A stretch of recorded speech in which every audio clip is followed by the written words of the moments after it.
Hi guys! So ito yung camera ng bago kong phone na nabili. Nagkakahalaga po ito ng 9,999 pesos at ito po ay Vivo. So ito po yung face niya. In terms of camera, hindi naman siya masyadong satisfying pero okay lang dahil medyo madilim din naman ngayon siguro kaya madilim din po sa camera. Buksan natin. Papakita natin ang kung ano siya. At ang tagal mabukas. Okay. Yan. So una makita natin ito.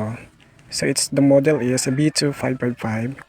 Of course, made by Vivo. We have 4 GB plus 256 GB. Wow. And then, maya na muna natin buksan ang phone.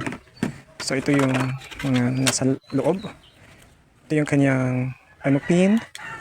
Then, merong binigay sa akin na ano ba to? Hindi ko alam yan. Same lang naman ang mukha here. And then, meron siyang quick start guide. So, meron siyang mga ano dito.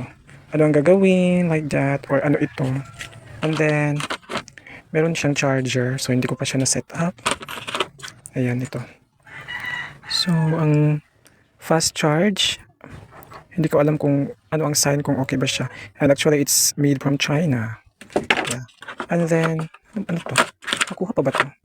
I think yun lang. At overall, wala siyang, headset. Yeah, that's it. Wala siyang headset. And then, ito na ang final look ng ating Vivo. Yeah, and tingnan natin siya. So, ito yung sa loob niya. Then, try natin ang kanyang camera. Okay. Medyo maganda naman. And then, try natin sa kabila or sa back. Okay. Ayan. At meron na po siyang free tempered.